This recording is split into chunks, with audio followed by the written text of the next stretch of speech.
En primer lugar, pues quiero agradecer a todas las personas que están participando y siguiendo por vía streaming este conversatorio y bueno, pues agradecer la invitación que nos hizo la profesora María Denis con la colaboración de Gilberto, de Paula Andrea y de Mónica. Como lo dice pues el título de nuestra presentación, pues queremos generar un conversatorio sobre experiencias y particularmente pues queremos enfocarnos en dos de los avances de estrategias que se han desarrollado en este tiempo que tenemos de aislamiento social. Particularmente la profesora Paula Andrea nos va a divulgar un poco del trabajo interdisciplinario que viene desarrollando. La profesora Paula Andrea es doctora en educación en el área de educación matemática. También es magíster en educación, también en el área de educación matemática, y es profesora en una institución educativa pues ya hace más de 15 años.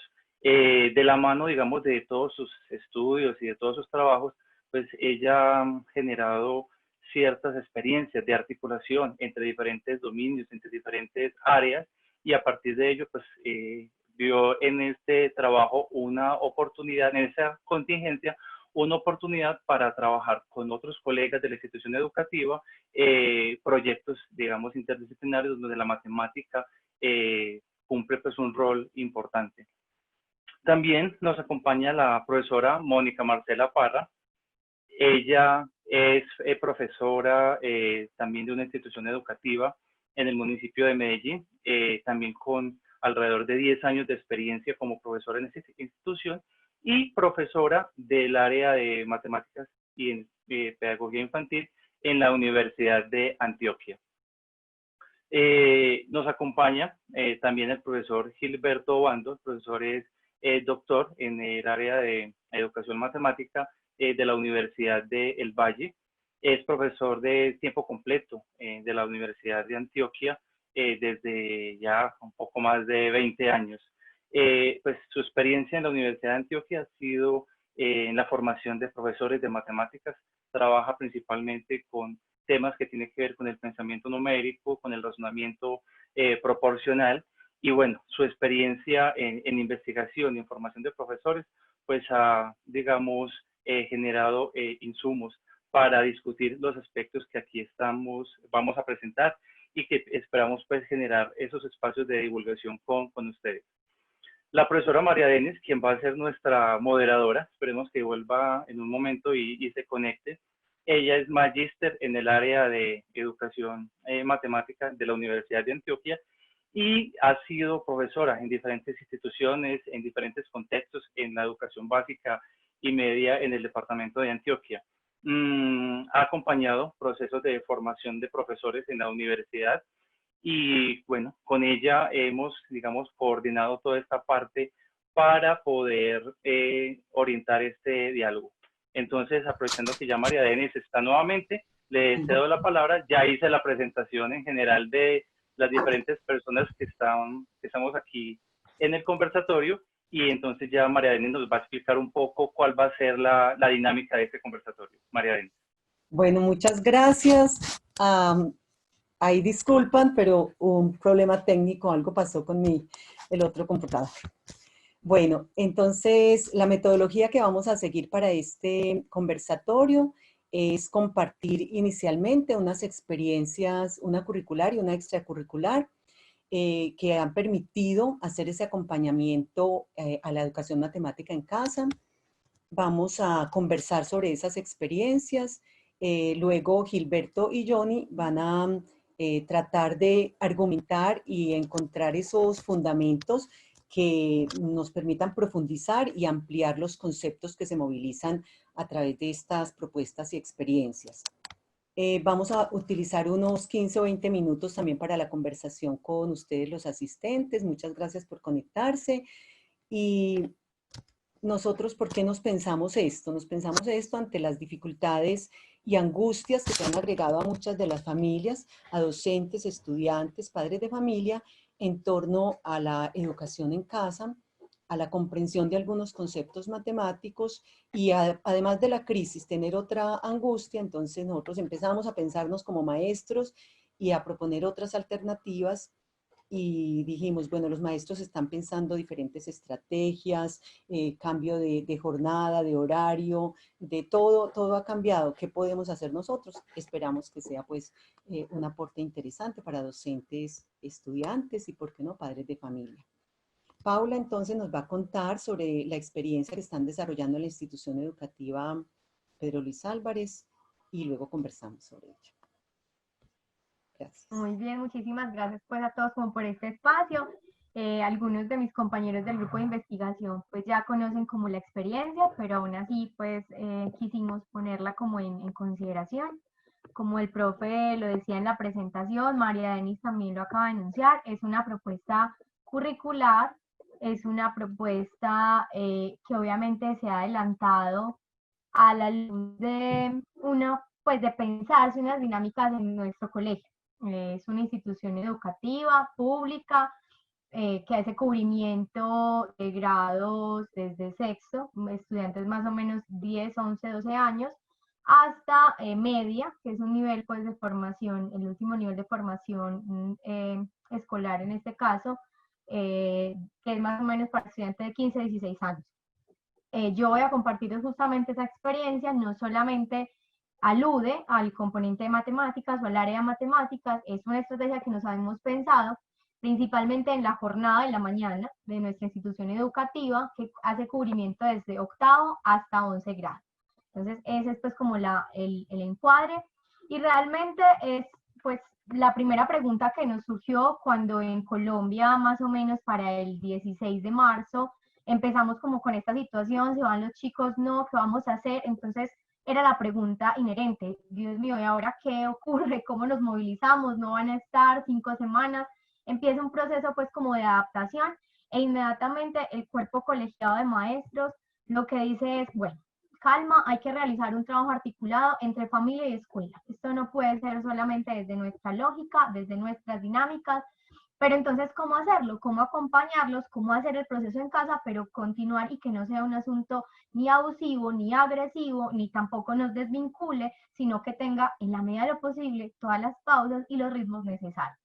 Entonces, desde ahí, obviamente teníamos un gran reto, y como maestros fue de verdad algo que no surgió de inmediato, también nos generó en principios un montón de reestructuraciones, porque teníamos ese gran reto, adaptar los esquemas a los que tradicionalmente habíamos atendido en términos de la educación y sacar provecho de esta circunstancia para fortalecernos. Era entonces un asunto académico, pero también humano, pero también entonces emocional, y que albergaba un montón de asuntos y de ámbitos que obviamente, pues, ¿por qué no decirlo?, nos desbordó en principio como profesores.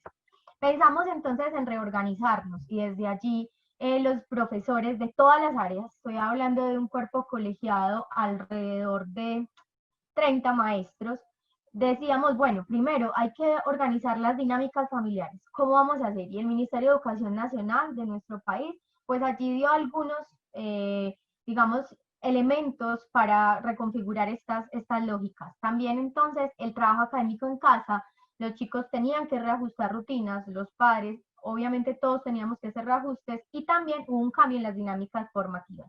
Yo hoy, de manera particular, como ya lo he reiterado, voy a centrarme en esta transformación que hicimos de manera especial en nuestra institución educativa Pedro Luis Álvarez Correa, en el municipio de Caldas.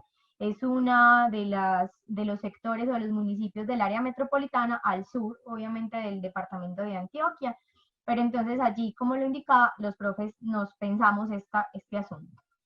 ¿Cuál fue el cambio? ¿Qué es lo que nos pensamos? Entonces, claro, pensarse el mundo alrededor de la educación, en donde habían unos chicos usualmente de manera presencial en nuestra institución, yo creo que en la mayoría. Entonces hay unas asignaturas compartimentalizadas, divididas, pues en algunos casos dialogamos, pero no, eso es un asunto permanente, ni es un asunto que de manera tranquila y natural, pues pocas personas lo han hecho, pero al menos en nuestra institución no, que dialogáramos. Eran asuntos por horas, por días, de manera estático, de manera específica. ¿Qué logramos hacer frente a la contingencia, que fue el primer motor de transformación? Entonces, pensarnos 15 asignaturas 10 que se dan en la básica de octavo y noveno, sexto, séptimo, octavo y noveno, pero nosotros hacemos cubrimiento de octavo y noveno, vuelvo a insistir, de 10 asignaturas y de 15 de la media, fusionarnos en 3 tópicos. Primer asunto, porque entonces ya no éramos áreas, no era matemáticas, no era español, no era artística, éramos tres tópicos, 3 colectivos de maestros que teníamos que pensar la dinámica formativa. ¿Cuáles fueron esos tópicos? Entonces aparece un tópico comunicativo que involucra las áreas de castellano, de inglés, de artística y de educación física. Aparece un segundo tópico que es matemáticas, las ciencias en general, biología, física y química, que dentro de nuestra configuración curricular, así se determinan, ¿cierto? Las ciencias están compuestas por estas 3, y tecnología y la media técnica porque nuestro colegio tiene esas salidas formativas.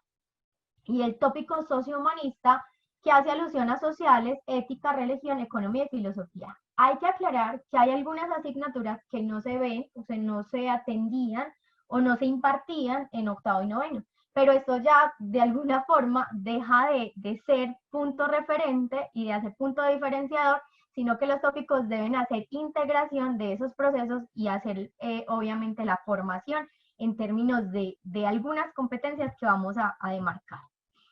¿Qué ocurre entonces?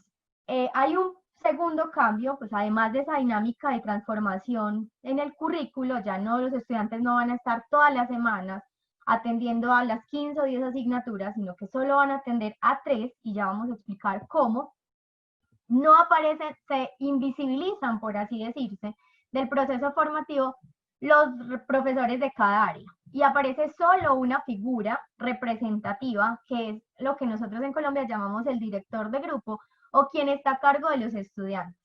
Ese profesor se vuelve monodocente y obviamente en colaboración con los profesores de los otros tópicos hace la dinámica formativa.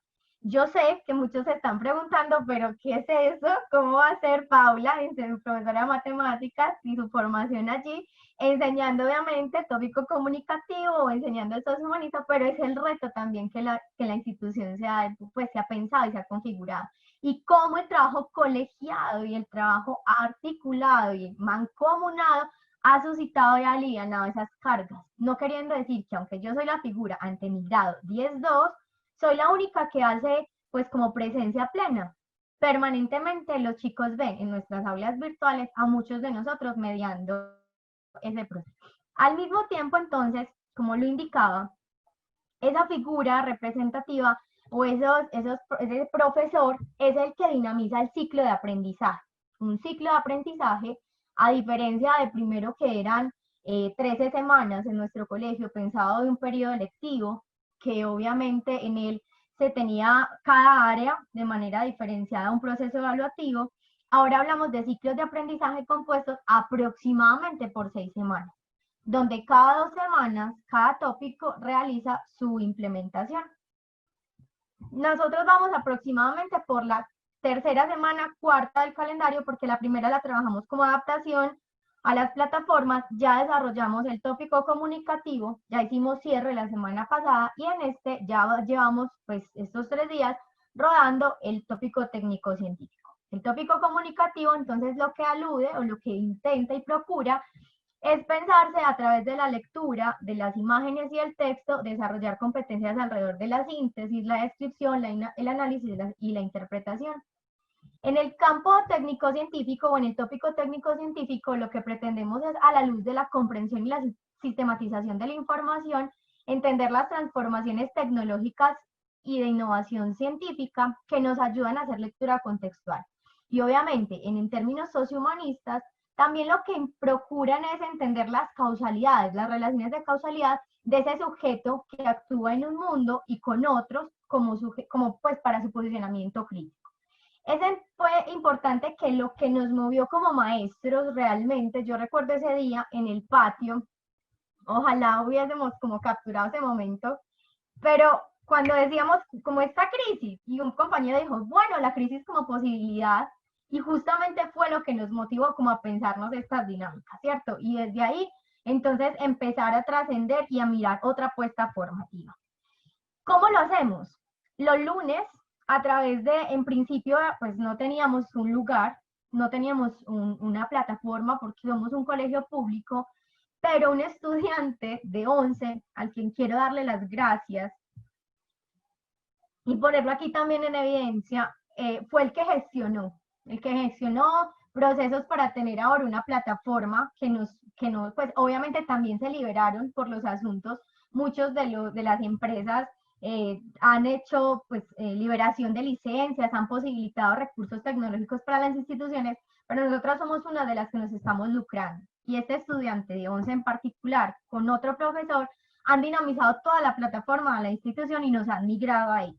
Entonces, los lunes, en esa plataforma, lo que hacemos es a tener reuniones grupales, explicación de la dinámica del trabajo semanal durante la semana, entre martes, miércoles y jueves.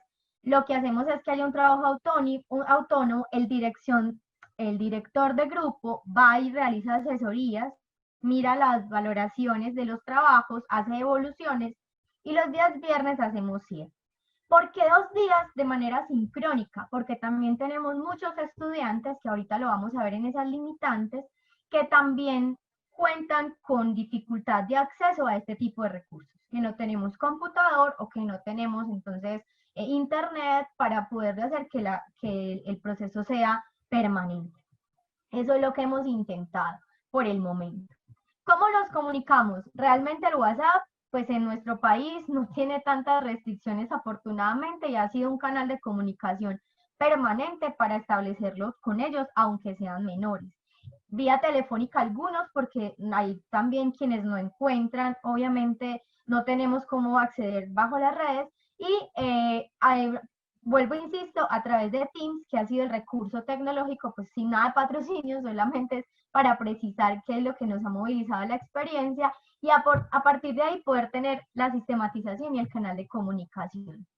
Esa misma plataforma nos ha posibilitado, aunque en las dinámicas de planeación hemos incluido las rúbricas y la evaluación formativa como un asunto que aporte al proceso, la plataforma nos permite hacer un seguimiento mucho más como tranquilo y establecer niveles de valoración. Entonces la plataforma, pues aunque la imagen no se percibe, lo que quería capturar era que ahí están las tareas y el nivel de cada uno de los estudiantes, si ha entregado, si no. Yo sé que algunos no han entregado porque tuvieron dificultades ese día con la conexión, entonces sé que están en mi correo. Bueno, y así también entonces permite hacer la revisión de las tareas. Esta es propia una del tópico comunicativo y esta es del tópico técnico-científico, y al mismo tiempo permite, no sé si se percibe en el extremo derecho, que están las escalas de valoración de las rúbricas que se crean para cada una de las tareas.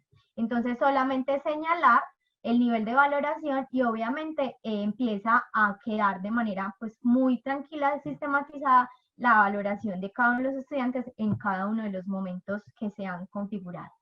Bueno, pero entonces en términos matemáticos, ¿qué se ha hecho?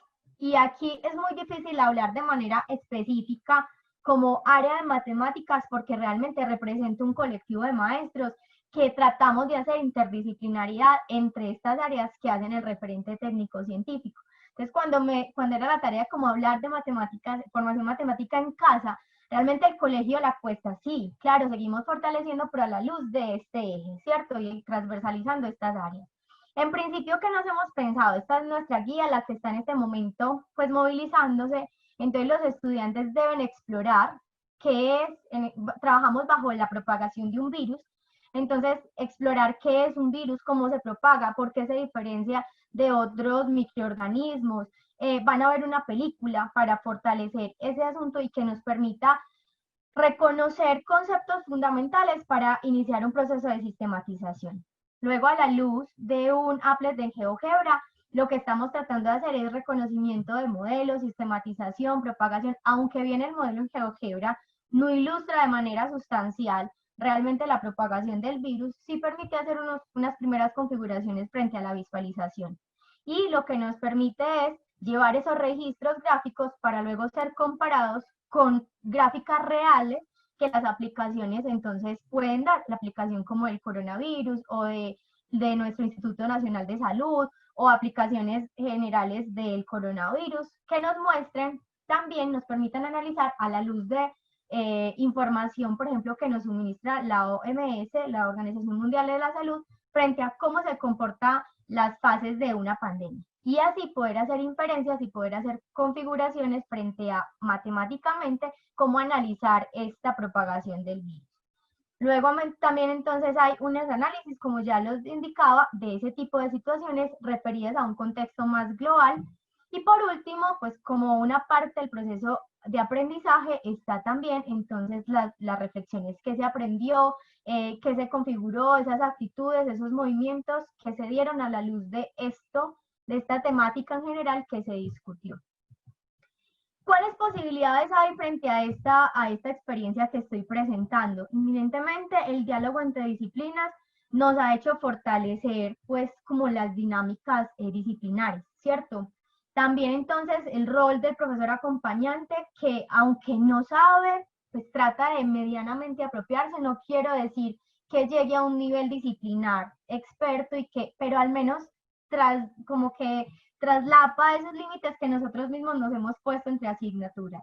Hay unos ritmos de aprendizaje propios de los estudiantes que realmente a veces nos asombran porque se salen de las lógicas puntuales del grado específico en el salón de clase, y también entonces esas dinámicas grupales y esas sinergias que se han creado a través de los recursos virtuales han favorecido el proceso de apropiación del aprendizaje, al mismo tiempo que tener unos procesos comunicativos y unos canales comunicativos mucho más estables también dinamiza este asunto, pues, de configuración de esta posibilidad y esta dinámica formativa.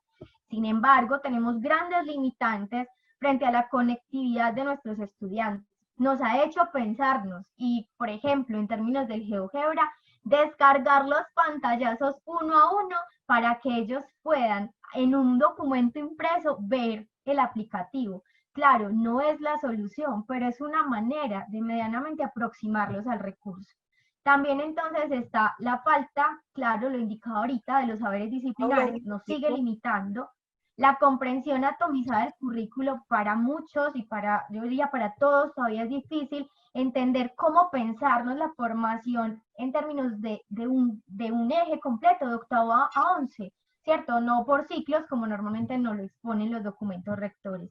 Eso mismo hace que las puestas evaluativas también a veces se nos exijan, se nos digan, pero la rúbrica entonces para octavo, pero la rúbrica para noveno, pero entonces, ¿por qué están evaluando lo mismo? Y entonces, ¿dónde está el nivel de diferenciación? Cuando es muy complicado, porque un estudiante de octavo puede tener un nivel tan alto que llegar a unos desempeños como un estudiante de 11 o viceversa.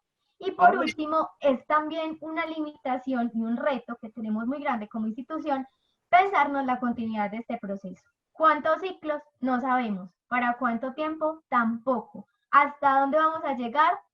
No podemos decirle. Mis estudiantes cada rato son, profe, pero entonces, si esto se termina, volvemos a empezar otro. Sí, ¿hasta cuándo? No tenemos una respuesta. Y eso también genera para ellos incertidumbre y a veces también como, ay, vamos a hacer otra vez lo mismo. Entonces, es un reto grande que tenemos como maestros. Cierro hasta acá mi intervención. Agradecerle obviamente a mis compañeros por este espacio y por permitirme presentar esta experiencia tan maravillosa de mi institución. Darle las gracias infinitas a mis compañeros y a mis directivas por facilitarme como la palabra para ponerlo en diálogo y poder creer que la crisis es una posibilidad para la enseñanza. Bueno, Paula, a propósito de lo que estabas diciendo, yo creo que es bueno, antes de continuar, que respondamos a dos preguntas que tenemos acá. Nos preguntan, buenas tardes, me gustaría saber qué plataforma está utilizando la institución educativa. Teams de Microsoft. Mis estudiantes, pues en particular uno, fue el que dinamizó todo, gestionó todos los correos institucionales. Algunos profes le ayudamos a migrar todos los estudiantes, pero es un asunto manual, que si se generan, pues se hacen las licencias o los permisos, pues con Microsoft, que es muy fácil, se logra tener. Bueno, Liliana Marulanda nos pregunta... Sería bueno aclarar que las instituciones educativas tienen posibilidad de acceso gratuito a esa suite del Office. Pues no es propaganda, pero es la información que se está usando en el momento. Eso, profe, no es propaganda, muchas gracias. O sea, es porque han liberado. ¿Hasta cuándo? Tampoco sabemos. ¿cierto? ¿Hasta cuándo va a tener liberada la licencia Microsoft? No lo sabemos, pero por ahora la estamos disfrutando. ¿Cuánto hay que pagar? Tampoco nos hemos querido atrever a preguntar porque no tenemos la plata para hacerlo, entonces no lo vamos a consultar ni siquiera. Bueno, también nos preguntan, nos cuenta Liliana, que es bueno tener en cuenta esa guía que mencionas, pero saber que hay acudientes que no quieren saber nada al respecto, no quieren saber nada del coronavirus, de la pandemia, entonces tener en cuenta como esa situación particular también. Es uno de los Perfecto. comentarios. Y que si les pueden compartir al correo parte de la propuesta, si ya la tienen elaborada, la pueden compartir. Pues es una pregunta también, ¿cierto? Por hacer, pues porque es un trabajo colectivo, pero en la medida en que sea posible difundirla, claro que sí, con todo gusto podemos mirar cómo compartir las experiencias que hemos realizado. Bueno, hay otras preguntas, pero como vamos a darle paso a otras de las intervenciones y luego leemos otras de las preguntas que hay. Gilberto, a la luz de lo que nos cuenta Paula, ¿cuáles crees tú que son cuál es ese papel que juegan las instituciones y los docentes en experiencias de este tipo y en esta propuesta? Bueno, hay varias cosas que se podrían decir, pero quiero referirme fundamentalmente a una, y es la que nos muestra pues Paula y que se ha puesto muy de moda en este periodo de las cuarentenas, cuando uno escucha toda la información que llega a través de documentos, correos, conferencias. Todo el mundo habla de la flexibilización curricular. Pero es muy fácil decir que hay que hacer flexibilización curricular y otra cosa es sentarse a hacer la flexibilización curricular. Y yo creo que el gran valor precisamente de la experiencia que nos muestra Paula es precisamente el poder tener al frente de nosotros una institución, unos maestros, como decía por ahí una de las preguntas, que qué hacer con los maestros que les da miedo, que qué hacer con las horas del currículo, las horas mínimas obligatorias que piden las secretarías de educación. El punto aquí está en que es una institución que toma una decisión de hacer flexibilización curricular, y eso significa muchas cosas. Significa por ejemplo, como nos lo mostraba Paula, el hacer integración de disciplinas, y esa integración de disciplinas de áreas alrededor también cambian los métodos, las formas por el trabajo por proyectos. Entonces aquí hay por lo menos una estrategia, no la estrategia, pero por lo menos una estrategia. También aparece el asunto de la disposición de los maestros a participar del proceso y de cada uno aportar desde el lugar que le corresponde para el desarrollo del proceso. Creo que hay algo que mencionó Paula y pasó muy rápido por allí, y creo que son como 2 o 3 cosas que a mi modo de ver son claves en todo esto. La primera tiene que ver con el asunto del aprendizaje. Creo que aquí estamos también frente a una posibilidad de que los estudiantes entiendan que el problema del aprendizaje es un problema personal, no es un problema del maestro que certifica si aprendí o no aprendí. Y esta posibilidad de trabajo y acompañamiento que ustedes están desarrollando en la institución me da la impresión de que está consiguiendo efectos en ese sentido, de que los estudiantes empiecen a entender que el aprendizaje es un problema personal. Y eso también lleva, por otro lado, al tema de la evaluación. De la evaluación entendida en términos precisamente es del acompañamiento que nosotros hacemos al proceso del estudiante. No la evaluación en términos de notas, no es la evaluación en términos de calificación, no la evaluación en términos de si saqué 1 o 5, sino la evaluación efectivamente en términos del acompañamiento. Eso, y otra cosa que también pasó muy rápido y que es clave aquí, y que ha sido también un asunto que he discutido en otros momentos con mucha gente, es el tema de los saberes, de los temas, de los contenidos en los que está montado nuestro currículo. O sea, nuestro currículo, yo no sé, pues hablemos de Colombia, y digo Colombia porque tenemos gente de otros lugares, de otras latitudes de Latinoamérica, pero tenemos una carga exagerada de materias, y además de tener una carga exagerada de materias, tenemos una carga exagerada de contenidos al interior de cada materia. Y cuando uno empieza a hacer el análisis, no en términos de los temas y de los contenidos, sino en términos de estructuras conceptuales, se da cuenta que muchos contenidos se repiten de una disciplina a otra. Y cuando los enseñamos por temas ni nos damos cuenta de que esas situaciones están allí. También nos damos cuenta que muchos contenidos pueden estar ya viejos, obsoletos, que no tienen hoy en día mucho lugar dentro de la escuela que estamos estructurando y organizando. Entonces, permitirnos, o sea, este periodo de la contingencia, y para cerrar esta intervención y retomando algo que se dijo al comienzo, cuando esta contingencia nos obliga, nos obliga a pensar qué vamos a hacer y nos atrevemos a pensarnos en serio el tema de la flexibilización curricular, entonces también estamos frente a la posibilidad de renovar, de reformar, de remozar el currículo que tenemos puesto en nuestra escuela y de pensar en el currículo que viene hacia el futuro. Tenemos un currículo que se diseñó para el bachillerato hace 50 años y para la primaria un poquito más de 100. Y los cambios han sido muy poquiticos en esos últimos 100 y 50 años. Y esta puede ser una muy buena oportunidad para sentarnos a pensar qué es lo esencial del currículo y hacer una transformación profunda del currículo. Y ojalá estos procesos no se acabaran cuando volvamos a la normalidad, sino que estos procesos de flexibilización y de integración curricular pudieran seguir en el tiempo, independientemente de que cambien las maneras como nos conectamos con los estudiantes. Bueno, gracias Gilberto. Johnny, ¿cuáles son esos conceptos que la educación matemática debería empezar a movilizar a partir de estas nuevas situaciones, estrategias y experiencias? Gracias, María Denise. Pues, conociendo un poco esta experiencia que nos comparte Paula, pues allí hay elementos bastante claves para analizar.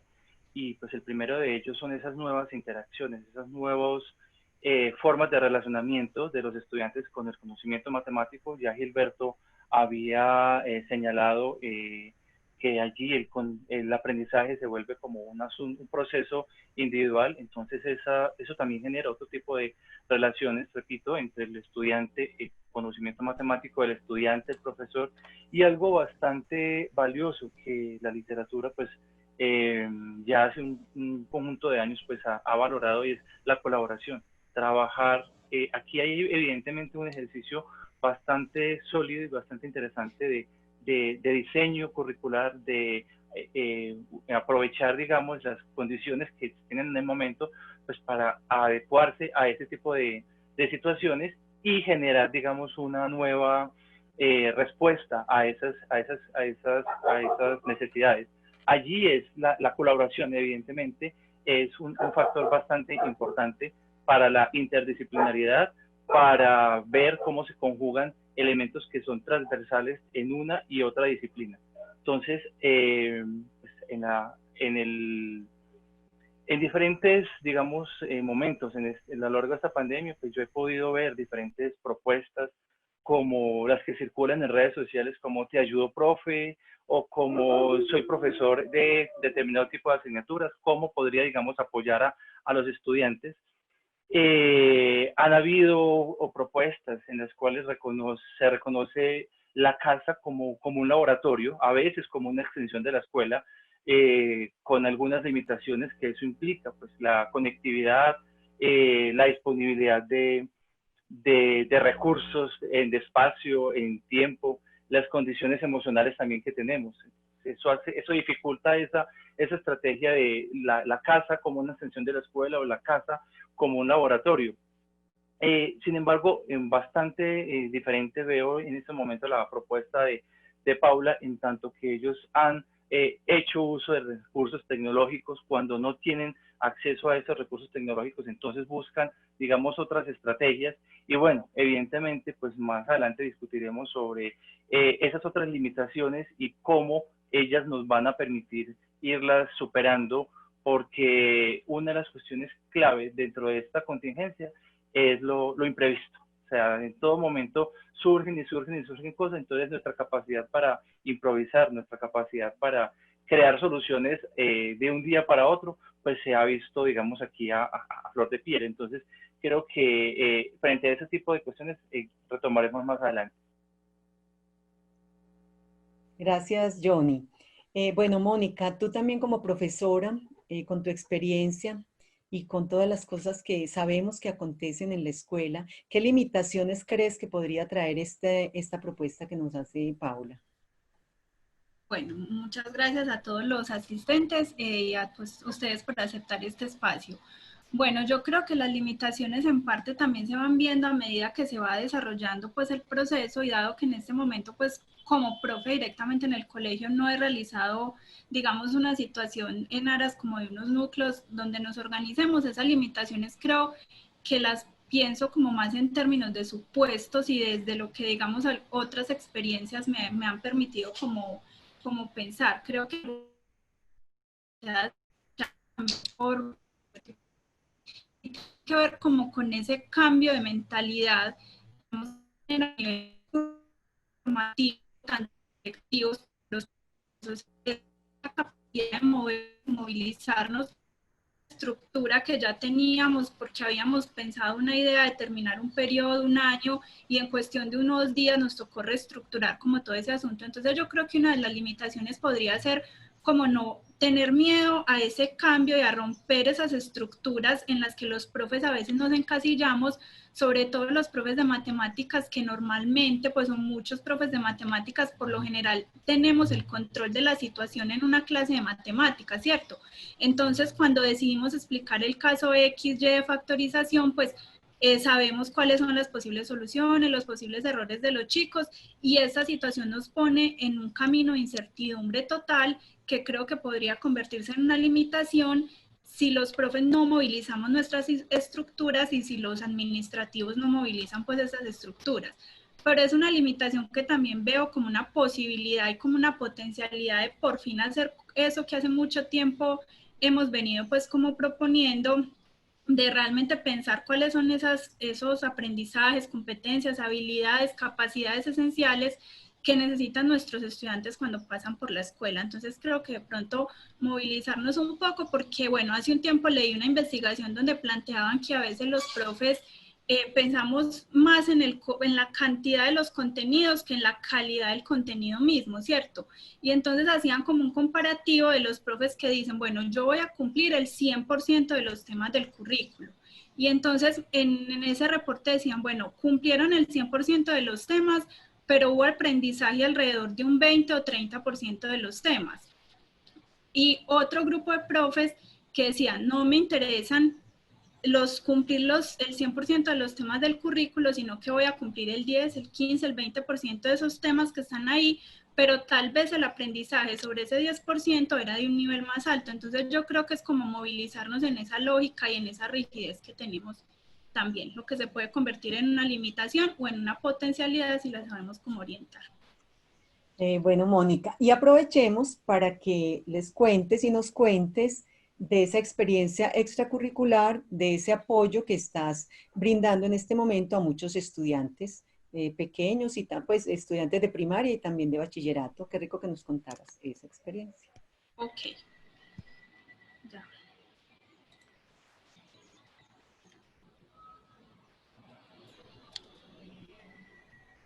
Listo, entonces voy a compartir pues como un poco sobre la experiencia que he venido pues como desarrollando, que hasta el momento pues se nombró desarrollo del pensamiento matemático, y es una experiencia que nace pues a raíz también de este proceso de la cuarentena y de cambiar pues como todas esas estructuras que estábamos mencionando, donde pues como profesora empiezo a pensar cómo puedo apoyar a las demás personas, sobre todo porque pues muchas personas cercanas a mí, de mi familia, en esas primeras 2 semanas me empiezan a escribir como, mira, le están mandando este taller, ¿qué es esto? ¿Cómo se hace esta suma? ¿Cómo se hace esta resta? ¿Cómo trabajo estas fracciones? Entonces muchas personas empiezan como a acercar a preguntarme por diferentes temas que les están mandando los profes en los talleres, y bueno, cómo puedo ayudar a esos estudiantes a tener como una relación diferente de las matemáticas, y que esta situación no termine generando pues en los estudiantes como más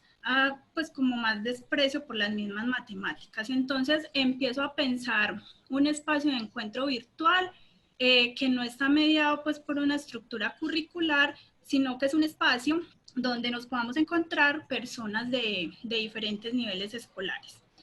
¿Qué estamos haciendo entonces? Nos empezamos entonces, a raíz de esta preocupación, el 1 de abril de este año a generar un espacio de encuentro que inicialmente estaba pensado para estudiantes de educación básica, ¿cierto? Cuando yo hice pues como la convocatoria para el espacio, pues invité que los estudiantes que estuvieran en ciclo escolar podían hacer parte del espacio sin importar el grado en el que estuvieran. Y pues una vez empezaron los encuentros, algunos profesores en ejercicio y profesores en formación manifestaron también su interés como de participar. Entonces, como esto es un espacio abierto, entonces también hemos tenido pues como la presencia de estas personas. Es un espacio donde básicamente hacemos una serie de tareas que están centradas en el desarrollo del pensamiento matemático, pero no en una estructura curricular y de temática, sino diferentes situaciones que puedan poner a los estudiantes y a las personas pues, que asistimos al espacio en actividad matemática. En ese sentido, vemos esta actividad matemática más allá de las estructuras que de la escuela y como ya dije, no seguimos pues como un proceso curricular. Sin embargo, todas las tareas que hacemos tienen una intencionalidad en el desarrollo del pensamiento matemático. Y de esa manera, entonces, se pueden movilizar diferentes conceptos. Muchas veces no son conceptos predecibles que yo diga vamos a trabajar tal concepto, sino que vamos a hacer es una situación, una tarea, y alrededor de ella discutimos en un espacio de 1 hora. Bueno, aquí voy a empezar a pasar unas imágenes que me han mandado los niños y las niñas que hacen parte de este proceso, y pues quiero aclarar que tengo como la autorización de los niños, de las niñas y de los padres y madres para proyectar las imágenes en este proceso, y también de las personas pues que vamos a ir viendo en el espacio. Entonces, ¿cómo nos venimos organizando? Nos encontramos 3 días a la semana, entre las 6 y las 7 de la tarde hora colombiana, y los lunes hacemos lectura de cuentos, los miércoles hacemos origami y los viernes hacemos unos juegos. Todos como con una intencionalidad de desarrollar pues como algún asunto o que los estudiantes en sí estén en actividad matemática. Listo. ¿Cómo orientamos ese espacio? Entonces, en un primer momento quisiera presentar, digamos, como 4 componentes centrales de la clase. Me parece importante resaltar que siempre empezamos hablando de cómo nos sentimos. Y esto quizás no tiene mucho que ver con las matemáticas, pero me parece que siempre me ha parecido que es fundamental, y en este momento de estar en la casa, en este proceso de cuarentena, pues ocupar unos 4 o 5 minutos para que los chicos se puedan expresar y puedan decir cómo se sienten, cómo vienen viviendo pues este proceso, los ayuda como a estar también en una mejor disposición para el espacio. Luego entonces hacemos una orientación como sobre lo que se va a realizar, y empieza, digamos, un proceso donde mi participación empieza a ser cada vez menor para que la participación de los estudiantes pueda ser como de manera activa. Y cerramos el espacio dialogando sobre los aprendizajes del día, sobre lo que ese día los estudiantes aprendieron. Yo no les digo nunca qué fue lo que aprendiste de matemática, no, qué aprendiste hoy o qué crees que no aprendiste. Entonces, ellos mencionan cosas muy interesantes como aprendí a escuchar, aprendí a seguir instrucciones, aprendí qué es un cuadrado, bueno, hacen pues como varios asuntos de lo que aprendieron. Y este espacio entonces inicialmente lo oriento pues yo como profesora, pero también he tenido pues como la fortuna de que unos profesores han aceptado venir a este espacio.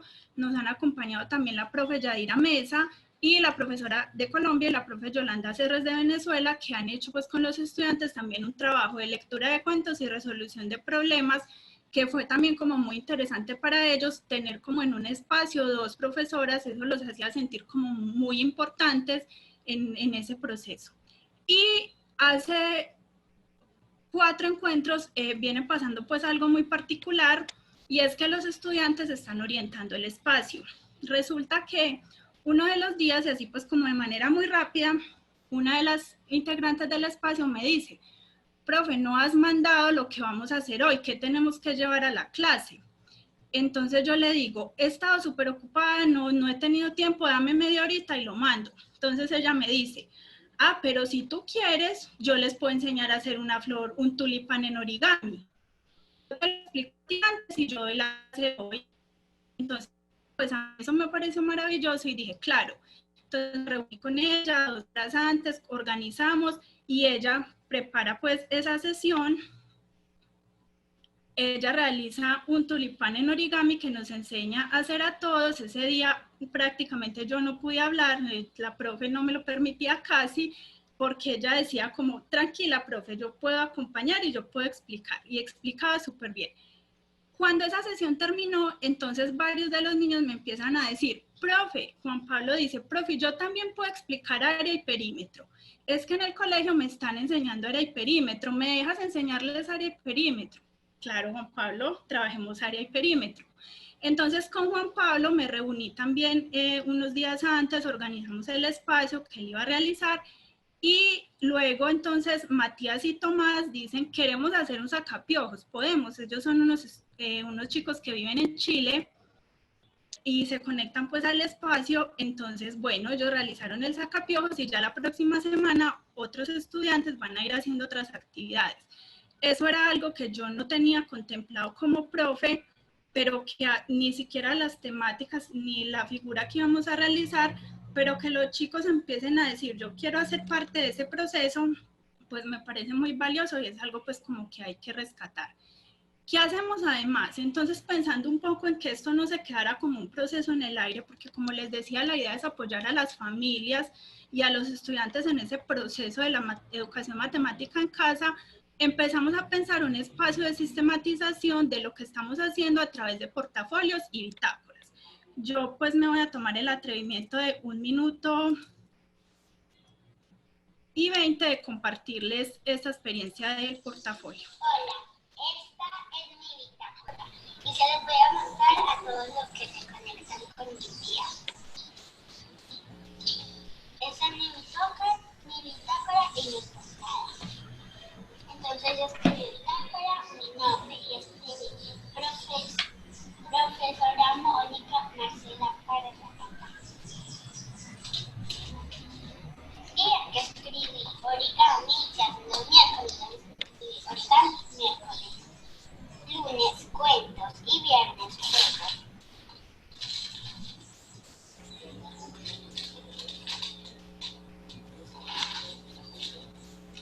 Aquí yo estoy haciendo todas las actividades que hice con mi tía.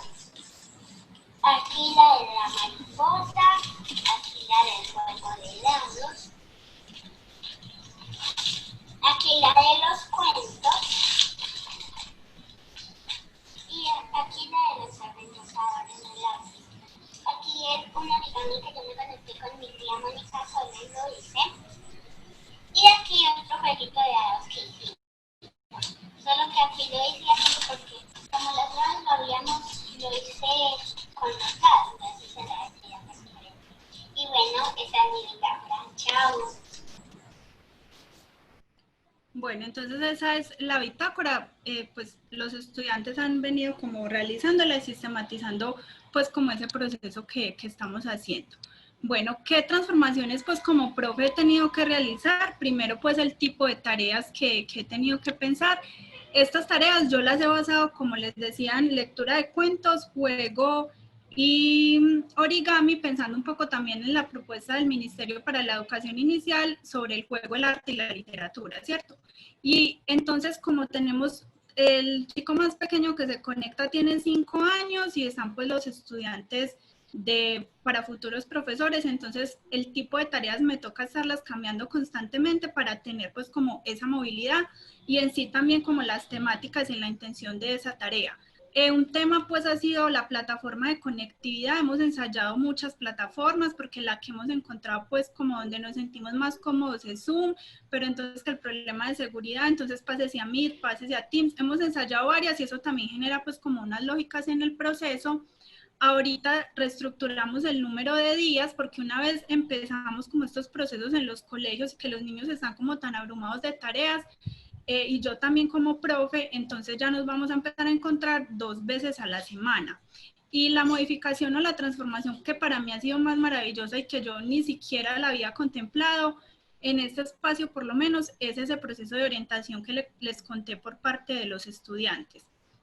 Quiero hablar pues un poco como el que hasta ahora ha sido para mí el principal reto, y he tenido muchos, pero uno tiene que ver con desarrollar precisamente esas tareas donde converjan los estudiantes que están en edad escolar distinta y que de alguna manera ellos puedan poner ahí en escena su actividad matemática, hablar con tranquilidad de los conceptos, presentar sus propuestas, escuchar al otro, orientar al otro. Eso ha sido pues como un reto cada que me siento a pensar lo que voy a hacer en las sesiones. Y bueno, algunos aspectos que se han favorecido, pues creo que lo he mencionado, es ese proceso de estar en actividad matemática de manera tan tranquila, de ir construyendo esos conceptos que van apareciendo, favorecer pues como su participación y el avance pues que ellos van teniendo en esta construcción. Y un asunto muy importante es ese apoyo de las familias, ¿cierto? Porque este proceso creo que no sería tan exitoso si las familias no estuvieran ahí presentes, trabajando como con los estudiantes, haciendo ese proceso. Ellos, de hecho, pues reportan algunos asuntos que se han favorecido, como el tema de la fascinación por las matemáticas, ir mejorando en los procesos abstractos, ver cómo y acercarse a esas matemáticas con más amor, algo que tiene que ver también como con el compromiso, con la socialización, porque bueno, que no, al principio no se atrevían todos a hablar y ya hablan en un espacio muy tranquilo, muy familiar. El tema pues de generar más interés como por las matemáticas. De hecho, uno de los días, un miércoles, yo estaba muy enferma, entonces cancelé el espacio y ellos me escribieron como unos mensajes, profe, ¿por qué no? Que te alivias, pero no canceles los espacios. Y bueno, acá también se resalta que tanto en la hija como en ella, y aquí lo que mencionaba, la importancia de ese proceso de acompañamiento de la familia, que les ha permitido pues despertar algunos conocimientos lógicos matemáticos y esa integración pues como familia. Y estas son unas apreciaciones de unos estudiantes que son futuros profesores en cuanto a la consideración de que favorecen muchos aspectos para la enseñanza y el aprendizaje desde lo virtual, para las nuevas formas de enseñar y bueno, que les ha dado algunos insumos para realizar su práctica pedagógica de manera virtual. Entonces, esos son como algunos de los aspectos generales pues que resalto que indican también los asistentes. Y bueno, el espacio ha sido muy maravilloso y también me ha servido para pensar un poco qué hago en mi colegio, ¿cierto? Dado que en mi colegio pues no realizamos una propuesta colectiva de pronto como la que presentó Pauli, sino que a través de unas guías que los profes proponemos y que se piensan para un mes de trabajo, los profes debemos de proponer situaciones para que los estudiantes realicen. Entonces yo digo, bueno, ¿cómo hacer como profesora si no logramos ese punto de encuentro para no tener todo ese montón de actividades en mis estudiantes? Entonces lo que estoy haciendo es tomar elementos que esta experiencia me ha dado y pues partiendo de la literatura, el arte y el juego, estoy proponiendo los espacios de encuentro. Nosotros también tenemos con cada grupo un espacio de encuentro de 2 horas.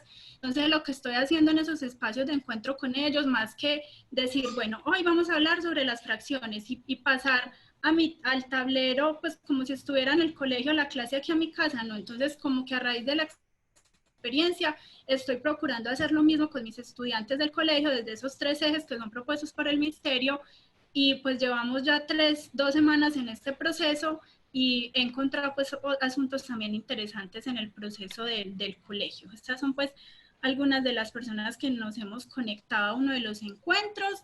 Están todos cordialmente invitados al espacio. Estas son pues como mis redes donde pueden encontrar la información. Y bueno, ya ahorita estamos lunes y viernes entre las 6 y las 7, hora de Colombia. Esta es como mi experiencia en procesos extracurriculares. Gracias, Mónica. Antes de darle paso a las preguntas, intervenciones y felicitaciones de algunos de los participantes, de los asistentes, quiero preguntarle a Gilberto, queremos preguntarle a Gilberto cómo se puede movilizar la actividad matemática en la casa y si estas experiencias, estas propuestas de Mónica, por ejemplo, ayudan a esa movilización de la actividad matemática en casa. Pues yo no sé si vaya a responder esa pregunta que estás haciendo de cómo movilizar la actividad matemática en casa. La investigación. Pero eso tal vez haya que hacer otro asunto. Pero yo sí quiero referirme a algo que estuvo diciendo Mónica de manera insistente a lo largo de toda la presentación y que para mí ha sido digamos como uno el gran descubrimiento que me ha dejado como lección todos estos cambios que se nos vinieron de un momento a otro por el asunto del aislamiento obligatorio. En muchas ocasiones Mónica mencionó la palabra acompañamiento, acompañamiento, acompañamiento.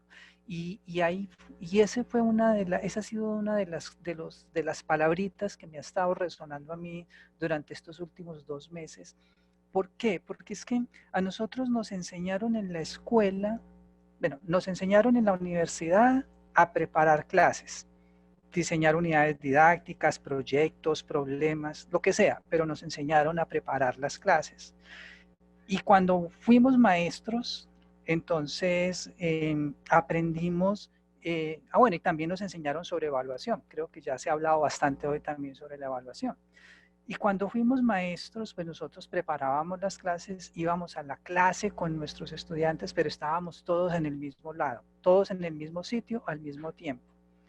Y entonces ese asunto del acompañamiento pasó desapercibido durante todo ese tiempo. Nosotros, o sea, es el acompañamiento y la participación, y yo creo que aquí hay dos elementos claves de la presentación de Mónica. Por un lado, el acompañamiento en términos de la capacidad que tiene Mónica a través de los procesos que está desarrollando, de generar unas condiciones para que los niños puedan participar de los procesos que se están desarrollando. Entonces, prácticamente, yo diría, independientemente de las teorías del aprendizaje, independientemente que hablemos de Piaget o independientemente que hablemos de Vygotsky, para poner los dos extremos, el aprendizaje de los niños está mediado por ese proceso de acompañamiento, pero también por la participación, y el acompañamiento es fundamental para que se dé la participación. Bueno, el punto es que nosotros en la universidad no nos enseñaron a hacer el acompañamiento. Nosotros aprendimos a hacer el acompañamiento en la práctica, allí viendo la cara del niño, viendo la pregunta, viendo la respuesta, viendo cómo le pegaba un coscorrón al de al lado, etcétera, etcétera. Ahí aprendimos a hacer el acompañamiento. Y resulta que de un día para otro, los niños no volvieron al salón de clase.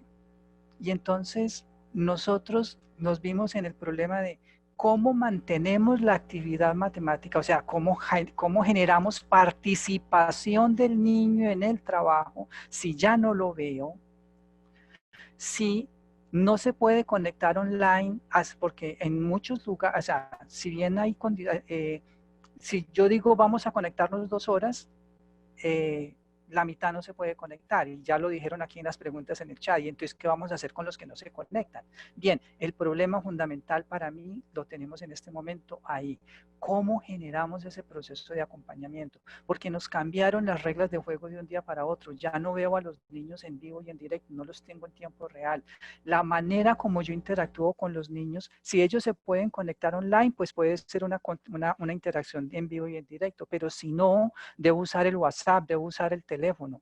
Y esos son esos medios nos obligan, incluso los que no tienen ninguno de los dos, les mando una copia. Y con eso estamos respondiendo algunas de las preguntas que están allí en el chat de las estrategias que sé que están usando los maestros en los colegios. Les mandamos una copia a los estudiantes, pero tenemos que esperar 2 o 3 días a que esa copia nos vuelva a nosotros con lo que el niño hizo para poder devolverle la interacción al niño 3 días después. Es decir, en este momento los procesos de interacción se volvieron discontinuos en el tiempo. Los niños están distribuidos en el espacio y la interacción está discontinua en el tiempo. Y ahí tenemos una gran pregunta en la que no tenemos respuesta, pero que estamos intentando aprender. ¿Cómo hacemos para darle continuidad al acompañamiento del trabajo en casa, para promover la participación de los niños en la actividad en unas condiciones donde la interacción no puede ser continua, donde la interacción es discontinua y donde estamos distribuidos en el espacio y la mayoría de las veces también distribuidas en el tiempo? La experiencia de Mónica nos da algunas pistas acerca de cómo se puede realizar ese proceso de acompañamiento, pero creo que ahí tenemos que seguir explorando más en cómo podemos llegar y sobre todo cómo podemos llegar a los estudiantes que no tienen conectividad. Yo creo que ahí es donde está también nuestro gran reto, porque no es simplemente le mando un taller el lunes y espero a que me llegue la respuesta el viernes. No. ¿Cómo hacemos para acompañar a ese niño también a lo largo de la semana? Y ahí es donde está el corazón del asunto, donde la llamada telefónica, donde el WhatsApp, donde nos va a tocar empezar a mirar también cómo con ciertas redes y con el acompañamiento de los adultos, porque estamos hablando de menores, podemos hacer que haya un acompañamiento a lo largo de la semana, así ese acompañamiento sea discontinuo. Insisto que ahí está, a mi modo de ver, el punto clave. Cómo generamos ese acompañamiento y esa interacción cuando la interacción es discontinua en el tiempo.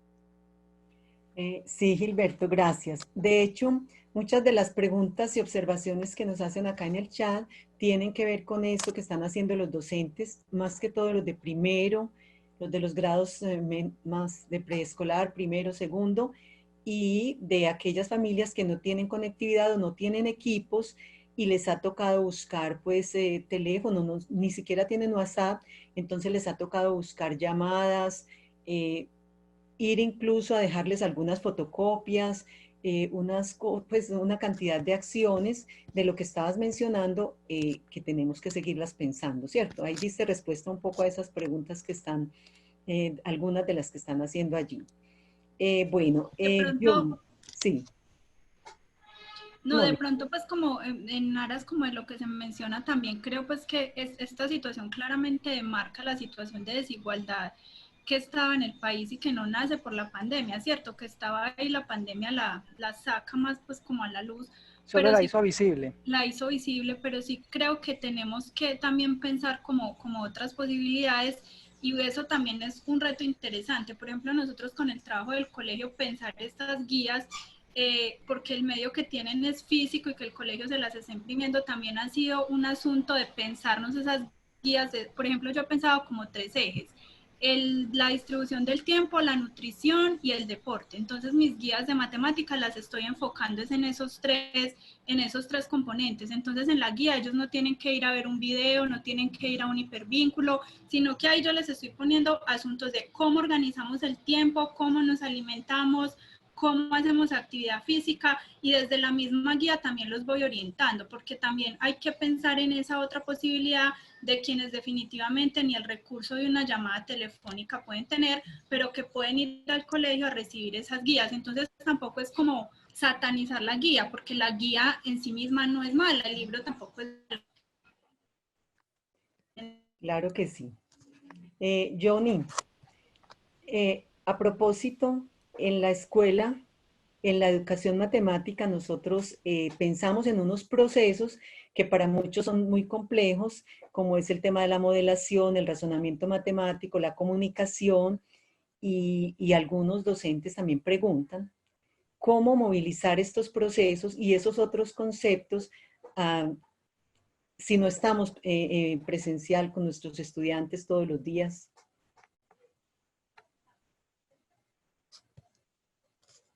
Bueno, gracias María Denis. Parte de esta respuesta, yo creo que en la experiencia de Paula y en la experiencia que nos comparte Mónica, hay oportunidades, hay evidencia de cómo puede hacerlo. En la guía de trabajo que nos compartió Paula, donde trabajaban sobre esos modelos que mostraban la simulación en el GeoGebra y cómo esos modelos de GeoGebra eran contrastados con los modelos reales que mostró el Instituto Nacional de Salud. Creo que ahí hay oportunidades para interpretar gráficos, para confrontar, digamos, los aspectos conceptuales que hay detrás de ellos, para ver esa utilidad de la matemática para entender qué es lo que nos está pasando en ese momento. Porque gran parte de la información que está circulando alrededor de las redes también vemos que no es del todo cierta y aun cuando es cierta puede ser imprecisa. Entonces, de alguna manera, poner, digamos, el foco en lo que está pasando, en el comportamiento de lo que pasa, pues es favorecer este tipo de procesos. Hablamos de la modelación, pero pues hablamos de la modelación no por ser modelación algo prescrito en unas orientaciones curriculares. Hablamos de las posibilidades que se ofrecen. Y tanto en el trabajo de Mónica como en el trabajo de Paula se ven en parte de esas oportunidades. El hecho de yo poder manipular unos materiales, el hecho de yo poder saber que un doblez, por ejemplo, genera cierto tipo de figuras en el doblado del papel, que cierto tipo de dobleces y van generando ya ciertos encajes para que la figura vaya teniendo la forma que estamos esperando, y porque unos dobleces adicionales de pronto ya me llevan por otro camino. La reflexión frente al tamaño del papel y el tipo de figura que quiero tener, las dimensiones de la figura, pues creo que ahí hay bastantes oportunidades para promover ese razonamiento, para promover la comunicación, para promover bueno, determinados diferentes tipos de procesos matemáticos. Algunas de esas preguntas, particularmente creo que vi en el chat una pregunta de Yolanda Cerdas frente a esas evidencias de la comunicación. Bueno, yo creo que ya habría que analizar con mayor detalle cada uno de estos elementos y con un marco teórico apropiado, pues ver efectivamente qué es lo que hay allí detrás de cada una de estas experiencias.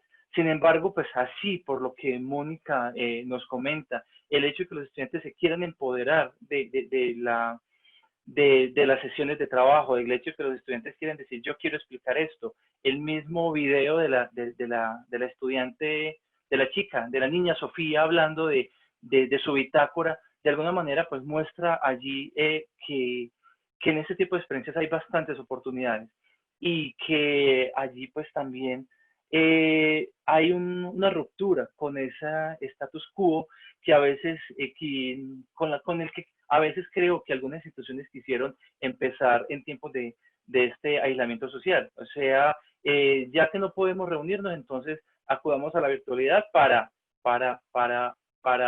seguir como veníamos. Y rápidamente se vio que no se podía seguir con ese status quo.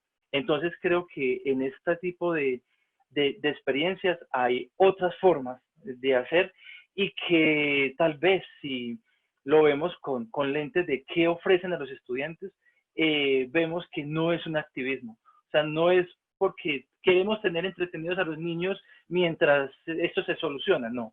Aquí hay una intencionalidad, aquí hay unos logros, aquí hay formas de, por ejemplo, en el ejemplo, valga la redundancia, que nos mencionaba Mónica, del niño que quiso decir, yo quiero explicar el perímetro.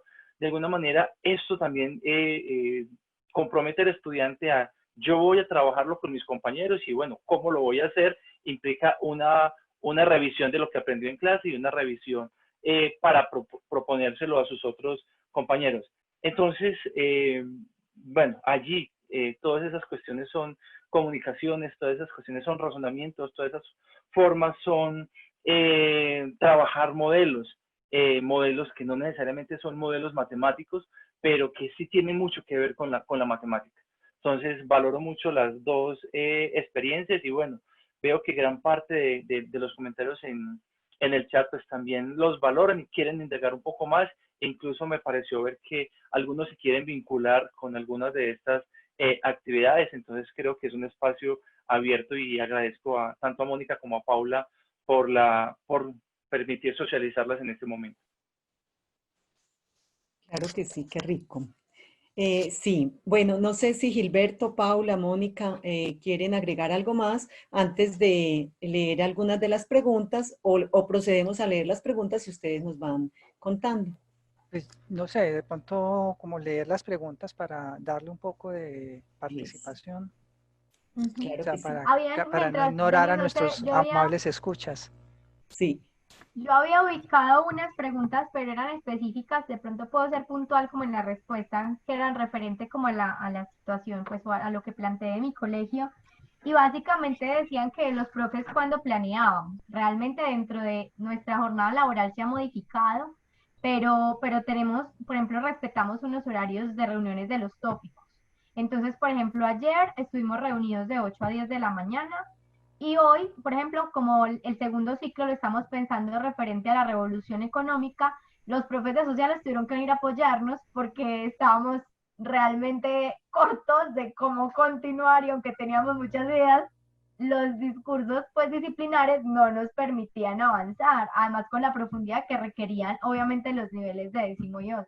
Entonces ellos se reunieron con nosotros y nos ayudaron como a establecer desde la economía doméstica, empezar a hacer asuntos presupuestales y desde ahí movilizarnos. Es tiempo que sabemos que es propio de nuestra jornada escolar, pero aunque en nuestra institución de manera particular se ha entendido que eso también se ha flexibilizado, porque no son otros ritmos, pues no es la jornada, nosotros entramos a las 6 y terminamos jornada a las 12, pues rara vez la cumplimos como así, normalmente estamos en la franja como de 7, 8, normalmente a 12 del día. Ese es como el cubrimiento. Había otra pregunta específica frente, y el profe Gilberto lo aludía, frente a, y el profe Johnny también, a esos tiempos del currículo, a esas horas asignadas, realmente nosotros esa apuesta no la hemos pues como diferenciado. Como, ay, es que matemáticas tenía más intensidad horaria y español, y entonces ciencia no, nosotros no pensamos eso de esa forma. Entendimos que habían 3 tópicos y estamos trabajando bajo las mismas dinámicas.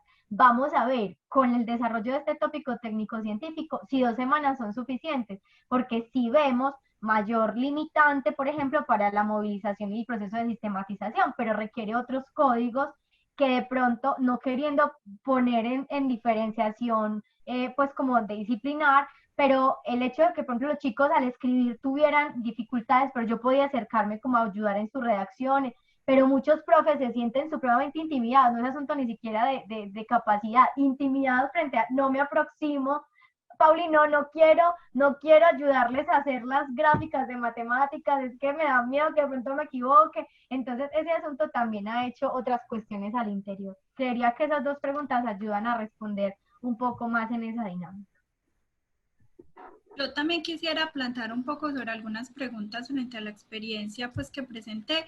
Una tiene que ver como en torno a la evaluación, que mencionaban pues que cómo se mira como el seguimiento a este asunto formativo, cómo se hace la retroalimentación y cómo pensar esa evaluación pues como en los sistemas. Y bueno, por ser este espacio, digamos, un espacio fuera de la escuela, pues digamos que no hay una evaluación en un sentido de dar un número, de decir aprobado o no aprobado, ¿cierto?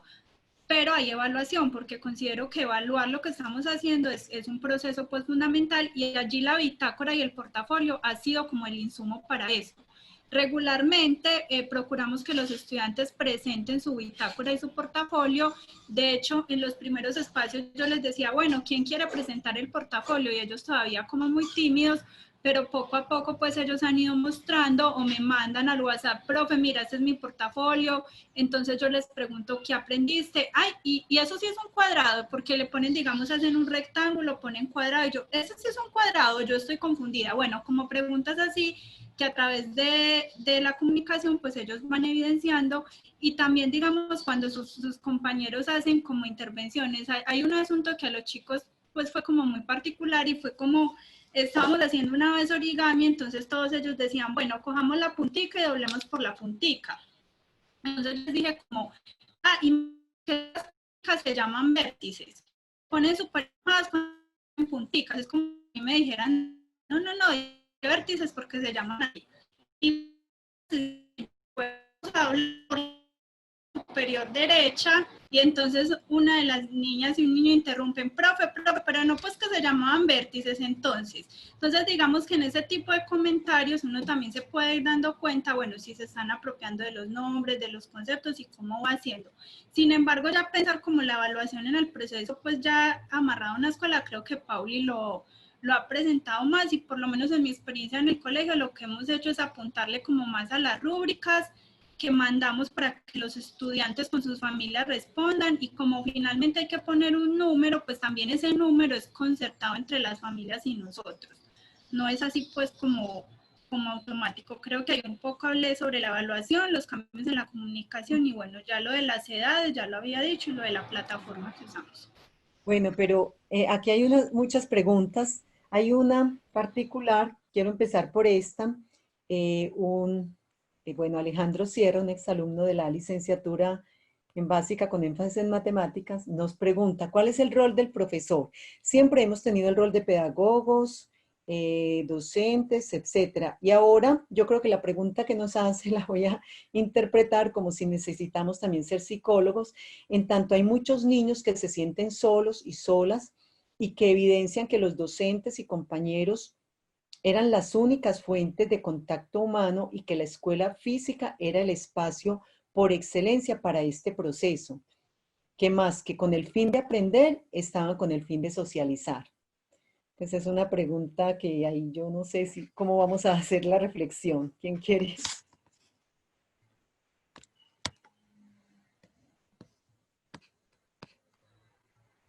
Bueno, yo tomo la palabra ahí mientras los y las compañeras también pueden ampliar un poco. Esa misma discusión frente al rol de los profesores la hemos tenido en la misma facultad de educación.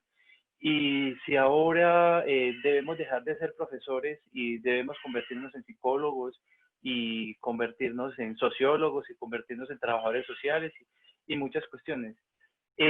Yo creo que, bueno, algo que hemos discutido es que no podemos, digamos, entrar en cuestiones terapéuticas, no podemos entrar en el rol profesional que tienen, digamos, esas otras personas que se han formado para ello. Sin embargo, somos profesores y como profesores somos humanos. Y una de las características que, digamos, predominan en nuestra facultad de educación es el desarrollo humano de los futuros profesores, el desarrollo humano también incluso de los mismos formadores de profesores. Y es allí donde ya esos roles de escucha, esos roles de consejos, esos roles de contribución, de ayudar al otro, van a estar presentes. No porque seamos especialistas, repito, no porque vamos a entrar a un nivel terapéutico, pero sí porque nuestro rol como humanos nos permite, digamos, adentrarnos al otro, nos permite vincularnos con nosotros. Entonces creo que allí es donde está ese aporte fundamental.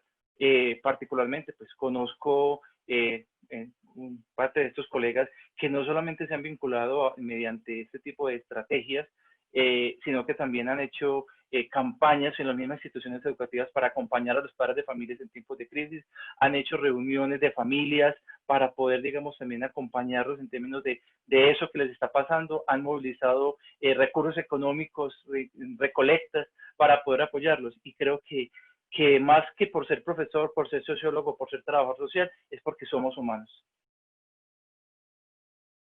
Yo quisiera agregar solo una cosita muy pequeña y es referida a lo que incluso nos mostraba Mónica hacían en sus sesiones. Es, mira, al comienzo de la sesión nosotros dejamos que los niños hablen. Y esos 5 minutos, 3 minutos, 10 minutos, no importa cuánto sea, es una manera de permitirles a los niños expresarse en ese momento, expresar sus angustias, sus temores, sus miedos, pero también sus alegrías, y eso es fundamental. No estamos jugando a ser psicólogos, en eso estoy completamente de acuerdo con Johnny, pero sí estamos acompañándolos a los niños en ese proceso y estamos también diciéndoles no están solos. Por eso es que es tan importante que el acompañamiento no sea simplemente padre de familia, ahí le va el taller, me lo devuelve el viernes resuelto. No, ¿cómo podemos efectivamente acompañar a los niños? Una llamadita, mire, y lo hablábamos esta semana con los estudiantes de práctica que tenemos, una llamada muchas veces no necesariamente para hablar de matemáticas, una llamada para hablar con el niño, para que el niño sepa que estamos ahí, que estamos pensando en él, que lo tenemos presente, que no lo llamamos todos los días porque hay que llamar a 50, pero una vez que ellos escuchen la voz de otro y una vez que uno pueda escuchar la voz del niño, ya eso es genera un efecto grande y significativo en los procesos que están adelantando los niños. Entonces, insisto en el tema del acompañamiento, pero un acompañamiento como lo hemos llamado y como lo hemos discutido con Villa en algunos momentos, multimodal, multiplataforma, multimedios, o sea, póngale todos los multi que quiera, pero hay que buscar la manera de llegar al niño. El que tiene conectividad a computador y tiene Wi-Fi en su casa, pues lo conectamos vía online en una videoconferencia, pero el que solo tiene teléfono, pues le hacemos la llamada. Y el que solo tiene el papel impreso, pues le mandamos una cartica. Pero algo hacemos también en términos del acompañamiento al niño y que no se sienta solo, porque eso sí puede ser y puede generar unos efectos bastante complejos en los niños si los niños, además de sentirse encerrados, también empiezan a sentirse solos. Muy bien. Bueno, hay otras preguntas que están relacionadas con algunos tópicos, algunos aspectos que ustedes ya mencionaron, pero me gustaría hacer énfasis porque lo repiten bastante. Una tiene que ver, bueno, definitivamente, ¿cuántos estudiantes se están conectando? O sea, ¿qué hacer con los que no tienen nada de conectividad? Por ejemplo, a Paula le preguntan mucho, es que ¿cuántos se están conectando para que ustedes logren hacer todas esas cosas? Y lo mismo a los de Mónica, si esos espacios sí han sido tan efectivos y amplios como para decir se está logrando un granito de arena. Bueno, yo realmente tengo una gran ventaja referente a otros compañeros. Yo tengo un grupo de 32 estudiantes. Yo tengo compañeros que tienen grupo de 45, 46, hasta 48 estudiantes. Ahorita también preguntaban, y claro, los profesores que no son directores de grupo están acompañando justamente esos grupos tan grandes. Se los dividieron, pero no que cada uno tiene, sino que trabajan de manera conjunta y se apoyan en la evaluación. Entonces yo me puedo dar por bien servida porque tengo 32 y de 32 solo 2 no tienen conectividad. Pero en el caso que yo mencionaba ahorita en las respuestas en el chat del profesor Alejandro Vázquez y la profesora Viviana Ñáñez, ellos tienen 44 y tienen 17 sin conectividad. Viviana no está acá, Viviana es una profesora compañera nuestra que está fuera del departamento y Alejandro tampoco está en el municipio. Entonces ellos han tenido que acudir, pues por fortuna nuestra rectora sí está acá y el cuerpo de maestros que estamos en el municipio tratamos de atender, como lo decía el profe, otro montón de circunstancias que no vienen al caso mencionar, pero que estamos ahí para impactar también esa comunidad. Entonces, ¿qué hemos hecho? Tratamos en la medida de lo posible que si bien nos pensamos la estrategia de la virtualidad para que, como el profesor Gilberto lo decía, la aproveche y avance e investigue e indague, y ellos decían, profe, explorar esas, por ejemplo, una actividad que eran 5 noticias, profe, cuando yo fui a ese periódico en inglés y vi todo eso, pues y, como lo expresan también, y reconocer el mundo a través del internet, que pocas veces se habían dado la posibilidad de hacerlo, pero que hemos orientado también para que vean el mundo a través de otros ojos.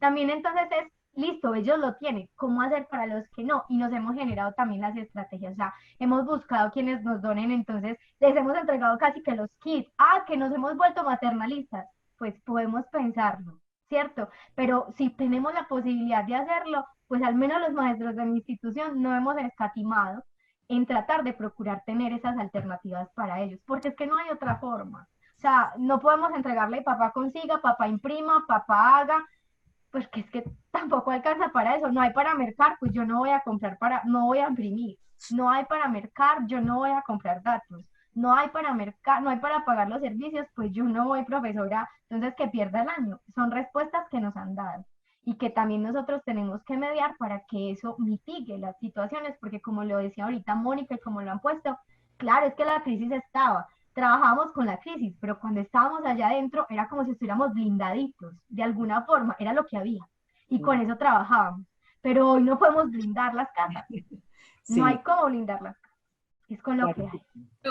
Yo creo que pues yo me uno como a lo que han dicho ya los compañeros y yo creo que es eso, o sea, es antes de pensar que yo estoy enseñando un saber, que en ese momento ese tema de enseñar un saber se replantea, es yo soy profesora, yo soy humana, yo estoy para servirle como a esa población que tengo ahí sin perder los asuntos propios de mi humanidad y es estar pues como también dispuesto para ello. En particular pues en el colegio, en la institución educativa Mariscal Robledo, pues también hemos hecho ese proceso de acompañar. Pensamos en que decir que no vamos a tener una clase donde esté la totalidad de los estudiantes en el proceso virtual por lo que ya sabemos, pero pensamos que tampoco podemos negarle esa posibilidad a los estudiantes que se pueden conectar, ¿cierto? Yo hoy, por ejemplo, tuve clase con octavo 1, estuvieron conectados 26 estudiantes de 38, ¿cierto? Entonces, es decir, tampoco negarles ese espacio a ellos, entonces está eso, está la guía, está ir a la casa, entonces está bueno, en la secretaría de un dinero, pero no alcanza, entonces los profes también contribuimos y entonces los profes ponemos todo de nuestra parte, pues yo me pregunto, eso es lo que yo he hecho desde que soy profe, poner todo de mi parte, ¿cierto? Entonces es como anteponer al saber, al tema, que somos humanos y qué es lo que nuestros estudiantes necesitan. Yo hoy tuve un espacio de dirección de grupo con los niños y yo les decía, vamos a hacer lo contrario a lo que hacemos en todas las clases. Nosotros hicimos un manual de etiqueta, entonces dice, silencie el micrófono, habilite la cámara solo si es necesario. Entonces yo les dije, estos 40 minutos vamos a tener todos el micrófono abierto, la cámara abierta, vamos a hablar, vamos a decir lo que queramos. Y bueno, al principio ellos eran como, profe, ¿cómo así? Pues fue como la primera dirección así en esta lógica. Y luego jugamos el más rápido para, que es como el rey manda, solo que no me gusta mucho el nombre, entonces le puse el más rápido para. Y pues sí fue como muy emocionante que, bueno, el más rápido para traer una almohada, el más rápido para ponerse una cobija. Entonces estaban como 18 niños conectados y fue como muy bonito, como bueno, ¿qué importan las matemáticas en este momento? O sea, es como ese espacio de encuentro y creo que son 40 minutos. Yo sé que los profes estamos cansados, fatigados, atendemos en un montón de horarios, parte de nuestra vida íntima se está pues mostrando ahí, pero creo que son poquitas cosas que podemos hacer realmente y que muchos profes haciendo como ese esfuerzo colectivo va como sumando a ese proceso de humanizar, de vincular a las familias en ese proceso, como decía el profe Gilberto, mandar entonces una cartica, bueno, diferentes asuntos que también podemos recurrir para ese proceso. Bueno, siguen las preguntas. Yo quiero ponerles estas dos a Gilberto y a Johnny. El profesor John Henry Durango nos pregunta específicamente cómo se construye aprendizaje matemático a través del uso de dispositivos digitales. Porque él dice que unos padres de familia le han preguntado, cuando se usan esos dispositivos digitales, ¿qué pasa? ¿Cómo la familia puede ayudar allí? Y dice, quiero agregar que muchos estudiantes solo poseen WhatsApp y correo electrónico. Bueno, yo voy a meterme ahí de primero para que Johnny no me deje sin palabras. Mira, yo creo que un tema fundamental aquí, o sea, yo no creo que uno pueda tener una fórmula en la que pueda meter a todos los tipos y los dispositivos digitales a los que podemos tener acceso. Y aquí el punto clave es un concepto que viene de Vygotsky, que es sobre el que hemos trabajado mucho, que es el concepto de mediación. Lo que tenemos que centrarnos muy bien es en analizar cuáles son las posibilidades que nos ofrecen cada uno de los medios. Por ejemplo, nosotros estamos explorando el uso del WhatsApp para el desarrollo de algunos tipos de trabajos de acompañamiento a los niños. Y entonces hemos empezado, o sea, entonces la pregunta que nos hemos empezado a hacer es, ¿y yo qué puedo hacer con el WhatsApp? ¿Sí? Hasta ahora yo el WhatsApp solamente lo he usado para mandarle bromas a mis amigos, para chatear un rato, etcétera, etcétera. Pero ahora, ¿cómo lo puedo usar yo para el tema del aprendizaje? Entonces, veíamos, por ejemplo, bueno, un video es algo que puede ser muy pesado para circular por el WhatsApp, pero un audio sí puede circular por el WhatsApp.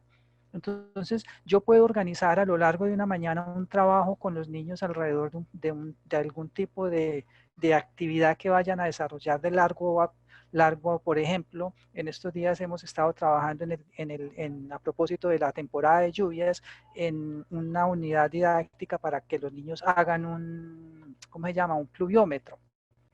Entonces ellos pueden recibir la guía impresa en físico y a lo largo de la mañana están estimulados, estamos allí como, bueno, no la hemos hecho todavía, no puedo decirles si funciona o no, pero lo que tenemos contemplado es como que en la guía diga, vea, a las 10 de la mañana les vamos a enviar un audio y ese audio puede ser una pregunta acerca de lo que han hecho o ese audio puede ser una aclaración para una situación que se supone que deberían estar ellos viviendo. A raíz de ese audio, que interactúen los niños, que manden sus audios, que manden sus fotos de lo que están haciendo. Más tarde les mandamos un mensaje para generar algún tipo de intervención. A las 11 de la mañana hacemos una llamada grupal. El WhatsApp nos permite hacer creo que son 4 o hasta 8, no me acuerdo como que cambiaron el número. Llamo a 4 chicos y los pongo a hablar a los 4 conectaditos allí de lo que están haciendo. Y así creo que hay una serie de herramientas que uno puede usar con el celular y con estos medios, pero de lo que uno tiene que sentarse a mirar, por ejemplo, es en qué momento pone qué cosa. O sea, yo no me atrevería a dar una fórmula de qué aprendizajes puedo lograr con los medios digitales. No, cada medio, cada software, cada implemento digital o electrónico, qué potencialidades tiene y cómo las puedo yo aprovechar para mediar, para tener un proceso de mediación de los aprendizajes de manera lo más eficiente posible, explotando lo que el medio nos permite hacer, ¿sí? Y no saturando ni el trabajo de los niños ni el trabajo de las familias. Yo complemento lo que dice Gilberto, cuestionando por qué surge esa pregunta y por qué surge esa pregunta en ese momento. Porque esa pregunta no cabría solamente en este momento porque estamos trabajando con medios digitales, sino que cabría en todo momento frente a qué aprenden los niños con cuaderno y lapicero, qué aprenden los niños con un profesor y con tablero al frente, y qué aprenden los niños con calculadora y qué aprenden los niños sin calculadora. Entonces creo que es la pregunta frente a los medios debería estar siempre presente. Quizás ahora cuando se hace es como con cierto tipo de duda y que puedan estar aprendiendo. Y con certeza si estamos domesticando la tecnología para hacer lo mismo que hacíamos antes, pero ahora por un WhatsApp o ahora por un video, por una plataforma, pues evidentemente los aprendizajes no se van a ver de la misma manera. Pero ahí es donde, como lo decía Gilberto y como lo han mostrado nuestras compañeras, es cuestión de sacarle el máximo provecho y poner el lente en otros procesos, en otras cuestiones, no necesariamente en la misma manera como lo estábamos haciendo. Bueno, gracias. Hay otra pregunta que hace rato está por acá, fue cuando habló Gilberto de algunos conocimientos obsoletos. Es el profesor Bastidas, me parece, el que la hizo. ¿A qué conocimientos obsoletos te refieres, Gilberto?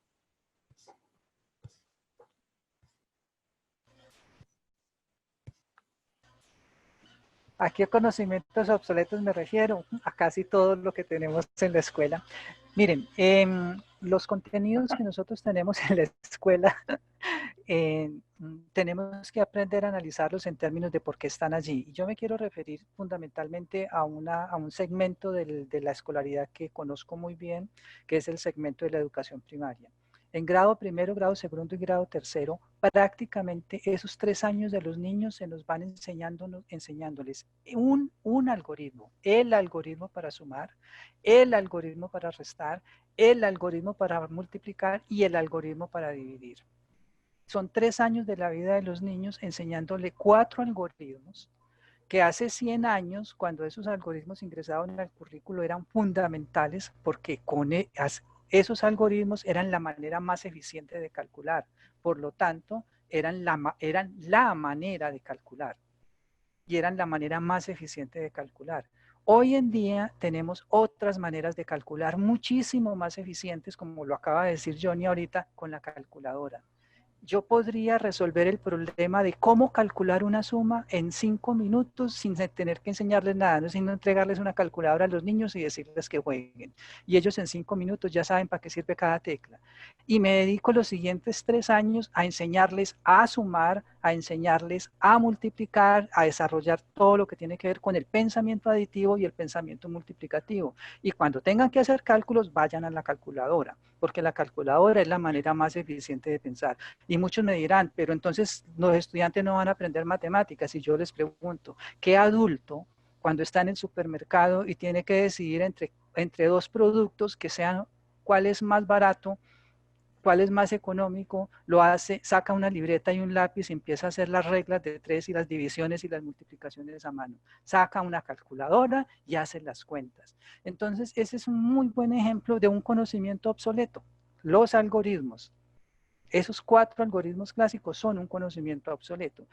No sumar, no multiplicar, eso no estoy refiriéndome a eso. Sumar y multiplicar es lo que tenemos que enseñar, pero hemos sustituido la suma y la multiplicación por los algoritmos de la suma y de la multiplicación. Entonces, eso es para dar un ejemplo, pero podría irme a lo largo de toda la primaria y todo el bachillerato para hablar solo de un ejemplo más, pero sin desarrollarlo.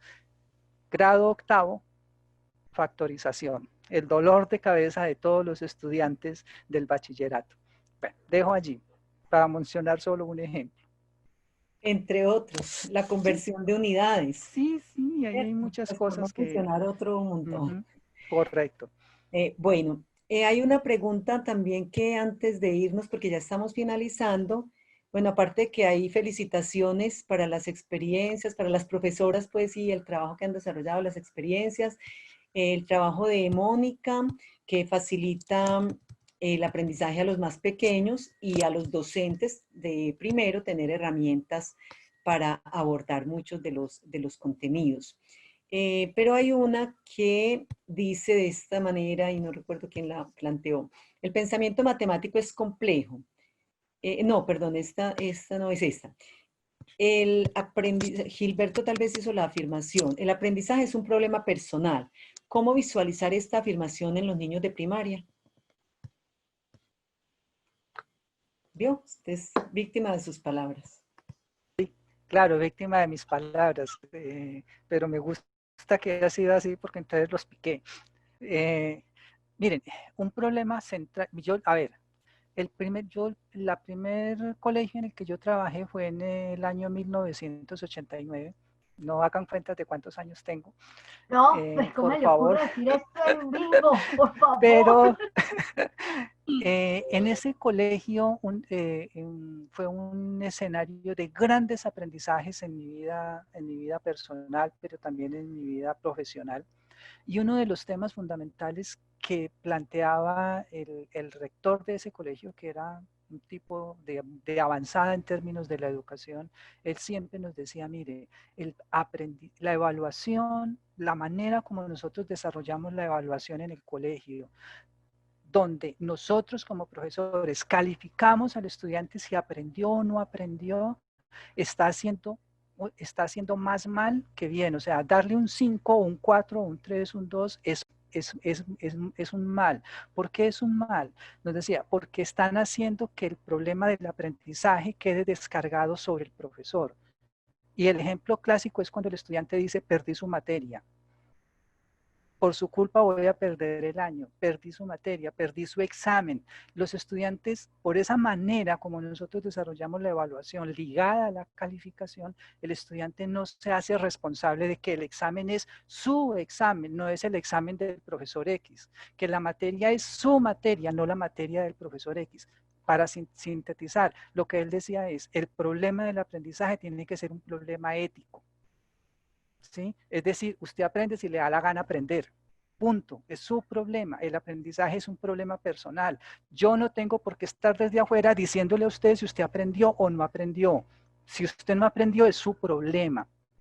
Si uno pone a los niños, y no importa que sean de primaria, y les hace que el tema del aprendizaje, que el tema de la evaluación sea un problema ético, no un problema de notas, sino un problema ético, cambia radicalmente el asunto, porque cuando yo me pongo con el tema de la nota es más un asunto moralista.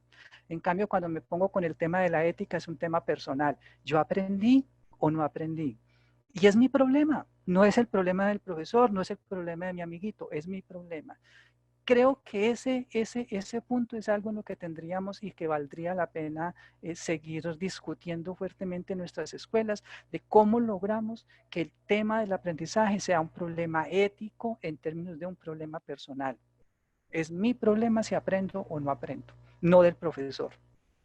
Mi problema como profesor es cómo acompaño, como ya lo han dicho ustedes, como lo acaba de decir Johnny, como lo han dicho todos, cómo acompaño yo al estudiante, porque yo también tengo un problema ético. O sea, eso no quiere decir que yo me libero del problema del aprendizaje del estudiante. No, mi problema ético es acompañar al estudiante en el aprendizaje. Pero yo puedo acompañar en el aprendizaje a un estudiante que quiera ser acompañado. Entonces, en ese sentido, si volvemos esas dos situaciones, un problema ético, podemos caminar juntos. Por la otra vía, generalmente caminamos en líneas distintas. Bueno, para ir finalizando, hay dos, más que preguntas, son comentarios que tienen que ver con con la idea que siempre hemos hablado teóricamente, la necesidad de flexibilizar el currículo y las clases de matemáticas y cómo en este momento con la crisis, pues nos ha tocado y muchos docentes que tal vez no se habían movilizado están ya en la tónica y en la necesidad de hacerlo, de flexibilizarlo. Y también una de las ideas es que las secuencias didácticas son una buena manera, pertinente y ajustada también para aprovecharla en estos momentos, ¿cierto? Hay unas intervenciones relacionadas con las secuencias didácticas, otras guías y, bueno, y muchas otras ideas que hay aquí, pero están bastantes. No sé si hay algo más que agregar, Johnny, Paula, Mónica, o si vamos cerrando. No, yo No, quisiera agradecer el espacio, agradecer la invitación, conocer más de cerca estas propuestas, las reflexiones que han generado y sobre todo las preguntas que quedan abiertas porque, bueno, fluyeron muchas entre críticas, entre comentarios, entre valoraciones, pero también preguntas que uno dice, bueno, ¿y cómo? ¿Cómo las vamos a responder? O sea, que tenemos la intuición de que hay allí cosas que podrían responderse, pero bueno, habría que hacer un ejercicio más sistemático de análisis de lo que estaría allí. Invitar a las personas que nos siguieron, estuvieron alrededor de 150, en este momento hay 144 espectadores, a que continuemos en contacto, a que estos procesos no están finalizados, estamos empezando de hecho. La estrategia de Mónica lleva 1 mes y medio más o menos, la de Paula en diseño lleva alrededor también de ese mismo tiempo, pero en ejecución, ella nos lo mencionaba, lleva 3 semanas. Entonces, eso hay que seguirlo revisando, eso hay que seguirlo fortaleciendo, esto hay que seguirlo, digamos, en procesos de autorregulación para seguirlo mejorando y apostarle a eso que soñamos. bueno, yo quería no finalizar pues también dando las gracias a mis amigos, de verdad que a Moni por este espacio, que fue ella quien movilizó la idea y que nos invitó y pues que todos digamos dijimos que sí, aceptamos este reto. Al público que estuvo aquí atento y que todavía está pendiente de nosotros y seguir insistiendo como lo escribíamos en el chat. Estamos prestos, pues de manera particular, también estoy presto, es parte de mi trabajo de formación investigativa, pensar esas articulaciones, esas disposiciones, entonces con todo gusto dejamos nuestros correos, se pueden comunicar con nosotros y de verdad que qué bueno pensarnos estas dinámicas para este tiempo y para otros. Bueno, yo también quiero pues como darle las gracias por aceptar como esta convocatoria y esta idea y pues esperando que podamos tener también otros espacios. Quedan como muchas inquietudes en el chat, pero creo que eso es maravilloso que todos esos asuntos se movilicen en este ejercicio pues como docente y como decía Pauli, presta también pues como dispuesta a apoyar y a construir pues redes entre todos porque las experiencias de todos nos van nutriendo. Hay muchos escenarios que pues acá no discutimos y que llevarían a otra reflexión, el tema de las adecuaciones curriculares, la ruralidad, que lo han pues ido como planteando en el chat, pero nos lleva pues como a otros espacios donde podemos seguir haciendo redes y seguir construyendo. Muchas gracias a todos los asistentes por su participación y bueno, a ustedes amigos por aceptar este espacio. Muchas gracias. Bueno, y para también unirme a los agradecimientos y para no perder la costumbre, de todas las cosas que se quedaron allí entre el tintero en las preguntas, hubo una muy insistente que fue en términos de la relación, del relacionamiento con los directivos institucionales. Yo creo que efectivamente ese es un tema crucial dentro del proceso que se tiene que adelantar y yo creo que la experiencia que nos mostró Paula nos muestra también un posible camino y es que este es un asunto de decisión institucional donde tanto directivos como maestros deciden caminar en la misma dirección. El problema es que muchas veces en nuestras instituciones educativas los directivos piensan de una manera, los maestros piensan de otra y no existe esa posibilidad de caminar en el mismo sentido. Entonces allí también se requiere este tipo de iniciativas como las que Paula nos estuvo mostrando, no logran llegar a ningún lugar si los directivos docentes no están dispuestos a jugársela también por algo distinto. Y entonces es muy importante también como ese diálogo constructivo entre maestros y directivos docentes, la flexibilidad de ambos lados para que puedan ponerse en el mismo a remar para el mismo lado todos, y que, porque finalmente quienes ganan son los estudiantes, quienes ganan es la comunidad educativa. Entonces sí, indudablemente los directivos docentes son claves en este proceso, pero son claves cuando trabajan conjuntamente con los profesores en pos de el desarrollo educativo y en pos de la comunidad educativa. Y de nuevo, mil gracias a todos los que nos escucharon, y ojalá pues nos volvamos a ver pronto. Y muchas gracias a nuestros colegas de la Universidad de Antioquia por hacer posible esta transmisión y por el apoyo técnico y su... Pues, a Manuela, a Felipe, a ¿quién más estuvo por ahí escondidos las cámaras? Nicolás. Muchas gracias a ellos. A Fabián, que también se conectó, nuestro compañero. No, pues no va a empezar a mencionar los 200 que se conectaron, porque...